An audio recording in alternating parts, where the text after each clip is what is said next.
Nangyari na ba sa inyo na may sinabi kayo at marami ang bumatikos? That you said something and you receive a lot of hate speech? Ngayon, pag nasa social media kayo, madalas mangyari yon. Masina yung mga bagay na simple lang. Sino ba ang GOAT? The greatest of all time? Si Michael Jordan ba o si LeBron James? At magpahayag ka ng isang mungkahi doon at ang daming babatikos sa'yo, you will reap a lot of hateful words. Alam nyo, ganyan kadalasan sa mundo, no? Lalo na pag yung topic ay medyo controversial. Many times, no, in the past, just in our times, yung pinag-uusapan yung divorce bill, at magpahayag ka ng iyong kuro-kuro, lalong-lalo na those that are founded in our principles as Catholics, at ang daming babatikos sa'yo.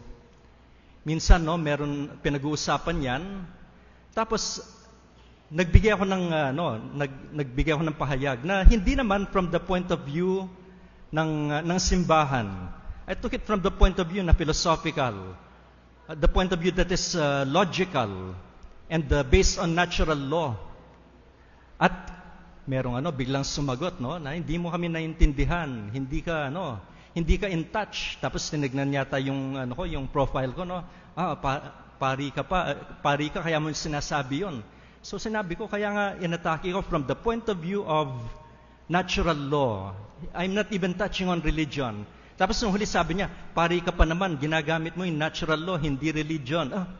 Sabi kong gano'n, parang hindi niya nakuha yung aking argument. But anyway, that's just an example. That when we say something, we risk offending somebody. And that's always the truth. Kapag nagsalita tayo, meron at merong pwedeng masaktan. Kung ganun pala, I should be very careful at wala nang homily, di ba? Kasi I risk offending somebody when I speak. Maybe somebody from a different point of view. At alam nyo, ganun kadalasan when we speak, especially in church. When you are invited especially to these covenanted communities, they invite you and they expect you to say things that they like. Dapat yung sabihin mo yung gusto nilang marinig. And woe to you pag meron kang sinabing hindi nila gusto. I was once invited and I had to say something that was quite strong. And you know what happened? Hindi na ako inimbitahan. And that happens once in a while. Pero the thing is, you cannot always please everybody. I know of a priest, the diocesan priest, who was assigned in Rome, kaibigan ko. At may sinabi siya, dun sa isang, he was invited to a group, the Filipinos there, in a Filipino community there in Rome. And of course, he was saying something about marriage. Medyo kailangan special yung yung the care for our migrants there, for our Filipino migrants. Why? Kasi they are in special situations. And there are a good number na active sa church doon, and they have their families there. At the same time, may iba pala silang pamilya rito. And they're the ones active in church. And so this priest friend of mine, nag-homily siya, or I think it was a talk. Tapos sinabi niya, sana wag tayong mamangkas sa dalawang ilog. Sana maging faithful tayo dun sa ating pamilya, he said. And then after the occasion, may lumapit sa kanya, Father, wag niyo na dapat sabihin yun. Kasi marami yung may sitwasyon na ganyan. At kawawa naman sila. And then sabi niya, anong gusto niyo sabihin ko? Na okay lang yung mga yan? Na pwedeng gawin yan? And if we do that, we are not being prophetic. Kung minsan yun na nakikita natin sa simbahan ngayon, why are we not any more effective? Why do we not draw any more the numbers as before? Maybe that's one thing. We have lost that capacity to be prophetic, to be able to say things that are right, that are true, even though it hurts. I'm using the word prophetic. Ano ba yung propeta? When we ask, What is a prophet? And usually yung sinasabi nila, no, na yung propeta ay yung isang tao na kapag nagsalita siya, nangyayari yung sinasabi niya. At dito sa ating unang pagbasa, yun nga yung pagsalin dun sa to prophesy. Yung salin niya ay yung panghuhula. Pero it's far from panghuhula. Yung propeta ay hindi manghuhula. Sino ba yung mga manghuhula? Yung mga iniimbitahan sa mga TV and show and radio programs pag New Year, di ba? Bago mag-New Year. Dati yung mga panahon nung ako'y bata pa, no, si Madam Auring yung iniimbitahan, no. Lately sino iniimbitahan? Si Master Hans. At sabi ni Master Hans, yung 2020 daw ay swerte, no? At pagsapit ng 2020, pumutok yung taal, nagkaroon ng COVID, swerte yung 2020, no? The prophet is not a manghuhula. He's not one who sees the future. Ano yung propeta? He sees not the future but the present. Yung nakikita niya ay yung kasalukuyan. At pag nakita niya yung kasalukuyan, masasabi niya kung ano yung pwedeng mangyari sa hinaharap. Dear friends, in a way you could be prophetic, lalong-lalo na yung mga magulang sa inyo, yung mga teachers sa inyo. Pag nakikita ninyo na yung estudyante, yung anak ninyo ay yung estudyante ninyo, hindi nag-aaral ng leksyon, ano yung sasabihin niyo sa kanya? Hindi ka nag-aaral ng leksyon. Pag di ka nag-aaral ng leksyon, babagsak ka. Nakikita ba nila yon yung hinaharap? Hindi. Ano yung nakikita nila? Yung kasalukuyan. At ganun yung mga propeta in the biblical times. Nakikita nila kung ano yung nangyayari. Nakikita nila na matigas yung ulo ng mga tao, hindi sumusunod sa Panginoon.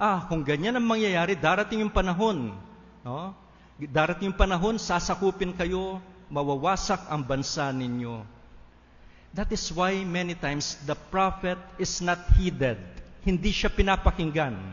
Binabatikos pa siya. Bakit? Yun yung mensahe niya eh. Yung mensahe niya, kung ano yung nakikita niya, huwag niyong gawin ito, huwag niyong gawin ito, huwag niyong gawin ito. Medyo mahirap. Nung ako'y young Salesian pa, nasa post-novitiate, no? Dumating yung provincial, ibibigay na yung bagong assignment namin. Yung first assignment ko as a practical trainee, as a young brother. At alam niyo kung saan ako na-assign? Dito sa Kanlubang. Maging brother assistant doon sa mga seminarista namin. Doon sa mga seminarian and postulant. At sinabi ko sa rector ko, ito po yung bagong assignment ko. At alam niyo sabi ng rector sa akin, you will become unpopular. Anong ibig sabihin nun? You will not really be accepted. While you will be the one to correct them. At pag kinokorek niyo yung isang tao, no, parang, ay, yan na naman, naririndi na sila. But you have to do that. It's called a dirty job. The prophet does the dirty job.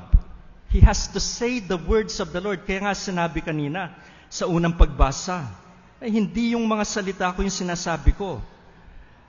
Yung sinasabi ko ay yung mga nanggagaling sa Panginoon. At inutusan lang niya ako na magsalita. That's why, in the Bible, you always hear those words from the prophet. Thus says the Lord. Hindi ko mga salita ito, pero salita ito ng Diyos. These are His ways of correcting. At kanina narinig natin yung storya ni Amos.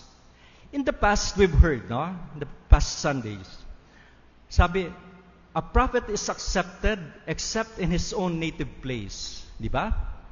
Yung narinig natin ngayon, the prophet is not from his native place, si Amos. But he was rejected also. There were two kingdoms. The northern kingdom and the southern kingdom. Northern kingdom, Samaria. Southern kingdom ay yung Judah. Samaria is also called Israel. So yung hari ng north is the king of Israel. The one of the south is the king of Judah. And Amos came from the south, but he was sent to the north by the Lord to prophesy. And there was a complaint by Amaziah, the priest. If you read the book of the prophet Amos, it is the book, or he is the prophet of social justice. Yung mga mayayaman at yung mga mahihirap, there's a great divide between them. And this prophet came in order to speak against injustice, against those who are powerful, against those who are rich, who are inaapi nila, no? Who are oppressing the poor, inaapi nila yung mamahihirap. And he spoke against that, and therefore it was hurtful to the people. Kaya, anong ginawa sa kanya? Sabi ni Amaziah, bumalik ka na lang sa bayan mo, doon ka na lang manghula, doon ka na lang mag-prophesy. Ang sakit nun para sa isang tao na pumunta sa isang lugar, to do well, to do good, tapos sasabihin sa iyo, umuwi ka na lang, go home. He was told that. At ano yung sagot ni Amos? Sabi niya, actually, hindi naman ako propeta. Hindi naman ako nag-aral para maging propeta, sabi niya. Lumaki lang ako sa farm, sabi niya, no? Bakit? Yun yung sinabi nga niya, no? Ako'y pastol at nag-aalaga rin ng punong igos. O, di ba sa farm yun? Doon ako't lumaki, sabi niya. Pero, eto, iniwan ko lahat yun dahil sinabihan ako ng Panginoon para mangaral dito sa lugar ninyo. Dear friends, it is tough to be a prophet. And in our gospel for today, sa Ebanghelyo natin, ano yung mababasa natin? Si Jesus mismo, pinadala niya yung kanyang mga alagad. 12 disciples. And why are they called apostles? Because apostolos means one who is sent. And because He sent them, they are apostles. Pero tignan ninyo, no? Ano yung narinig natin? Isang salita na mahalaga. Pinadala sila na dala-dalawa. 2 by 2. Why? It's important that they go 2 by 2, that they are in a community. Why? Because they could correct each other pag may nagkamali. Pag merong isa nangangailangan ng tulong, merong isang sasagip ka agad. Tutulong ka agad.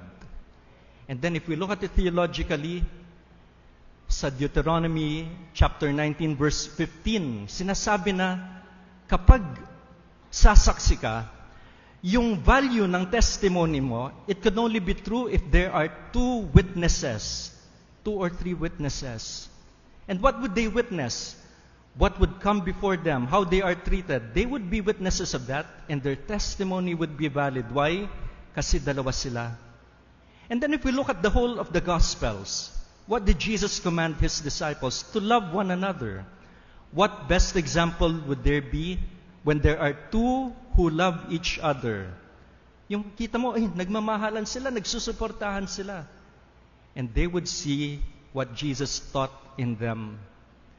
My dear friends, they were sent by the Lord. Para ano? Para gawin nila yung ginagawa ni Jesus, para mangaral, para magpagaling, para magpalayas ng demonyo. And Jesus gave the authority to them. At dun sa pagbibigay sa kanila ng authority, ang ganda nung sinabi ng Panginoon, no? Na, sabi niya, magdala lang kayo ng tungkod, no? Do not bring anything extra. Why? They have to be simple. Tapos they were also told, you will be rejected. Hindi lahat ng tao tatanggap sa inyo doon sa sinasabi ninyo. Kaya dapat maging handa kayo ron. And they were prepared for that because what they would do is something prophetic. And finally, He told them, pero you wear good footwear. Bakit? Because you will be walking a lot. It is a tough work. You will be moving from place to place. My dear friends, this is the message for today's Sunday, for this Sunday's gospel and readings. We are all called to be prophetic. We're all called to be prophets in our own way. Sa pamilya ninyo, you're called to be prophets. I do not know how you discipline your children now. Pero somehow, okay, sana yung pagdisiplina ninyo ay magdala sa kanila para maging matuwid na mga tao. Hindi yung every feeling that they have, yung you will always adjust to that. Why? Because the world will be tough. The world will be unkind. The world would sometimes be hateful. But if you make them strong, then they will be able to face all of these. My dear friends, be prophetic as how Amos was, as how the others were. At magiging mabuting propeta lang tayo kapag alam natin kung anong sasabihin natin. At yung sasabihin natin ay hindi atin mismo. Yung sasabihin natin, they reflect what God says. Because after all, the prophet says, "Thus says the Lord." God bless us all.